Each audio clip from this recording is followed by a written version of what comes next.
આ ખાડાની ફરતે બોર્ડર કોણ કરશે? ઉઠ્યા સવાલ।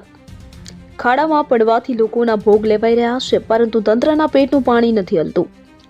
છોટાઉદેપુર જિલ્લામાં આવેલી રેતી ખનીજની લીઝના ખુલ્લા ખાડા આમ પ્રજા માટે આફતરૂપ બન્યા છે। જ્યારે 2 દિવસ અગાઉ આ ખાડામાં પાવીજેતપુર તાલુકાની બાળકી ડૂબીને મોતને ભેટી હતી। વિગતે વાત કરીએ તો છોટાઉદેપુર જિલ્લામાં છેલ્લા ઘણા સમયથી ઓરસંગ નદીમાં રેતી ખનીજની લીઝો આવેલી છે કે જેની સાથે બીજી અન્ય નદીઓમાં રેતી ખનીજનું કાયદેસર અને ગેરકાયદેસર ખોદકામ થઈ રહ્યું છે અને આ ફાળવેલી રેતીની લોકોને ફરતે કોઈ પ્રોટેક્શન ફેન્સિંગ નથી કરવામાં આવ્યું કે જેના કારણે ખોદેલા ખાડા કેટલા ઊંડા છે તેનો અંદાજ રહેતો નથી અને અંદર ડૂબી જવાના બનાવો બની રહ્યા છે, જે અંગે મોટા સવાલો ઉઠી રહ્યા છે। રેતી માફિયાઓને લીલા લહેર છે, જ્યારે નિર્દોષના ભોગ લેવાઈ રહ્યા છે, પરંતુ કોઈ તકેદારી રાખવામાં આવતી નથી। છોટાઉદેપુર જિલ્લામાં ઓરસંગ સહિતની નદીઓમાં તંત્ર દ્વારા રેતીની લીઝ ફાળવવામાં આવી છે, જે લીઝોમાં હાલ પૂરું જોશમાં ખોદકામ થઈ રહ્યું છે। સાથે સાથે લીઝની સીમા બહારના વિસ્તારમાં પણ બેફામ બેરોકટોક અને ગેરકાયદે ખોદકામ ચાલી રહ્યું છે, પરંતુ કોઈ નિયંત્રણ લાદવામાં આવ્યું નથી। તંત્ર 4 વાહનો પકડીને સંતોષ માને છે, પરંતુ નદીમાં સ્થળ ઉપર કોઈ દંડનીય કાર્યવાહી કરવામાં આવતી નથી, જેના કારણે પ્રજામાં રોષ વર્તાઈ રહ્યો છે।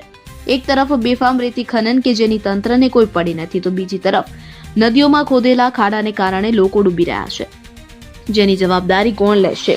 તો છોટાઉદેપુર જિલ્લામાં 2 દિવસ અગાઉ ગંભીરપુર ગામની 13 વર્ષની બાળકી કે જે કોમલ ભારજ નદીમાં આવેલ ઘૂંટણવડ ગામની હદમાં રેતીના ખોદેલા ખાડામાં પડીને ડૂબી જતા મોતને ભેટી હતી કે જે ચકચારી ઘટનાથી સમગ્ર જિલ્લામાં શોકનો માહોલ સર્જાયો હતો, પરંતુ કોને પડેલી છે?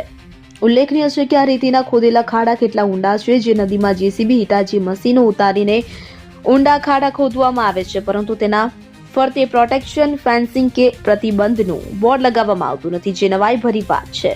તો છોટાઉદેપુર જિલ્લામાં આવેલી નદીઓમાં તંત્ર દ્વારા ફાળવવામાં આવેલી રેતીની લીઝો યોગ્ય પ્રમાણમાં ચાલે છે કે કેમ, તેની મર્યાદામાં હદમાં ખોદકામ થાય છે કે કેમ, તેની માપણી નિયમિત કરવામાં આવે છે કે ખરી, જે અંગે જિલ્લાના અમલદારો ધ્યાન આપે એ પણ જરૂરી છે। છેલ્લા ઘણા સમયથી આ રેતીની ફાળવેલી લીઝોની હદની બહાર પણ બેરોકટોક ગેરકાયદેસર રેતી ખનન થઈ રહ્યું છે, જે અટકાવવામાં તંત્ર નિષ્ફળ ગયું છે।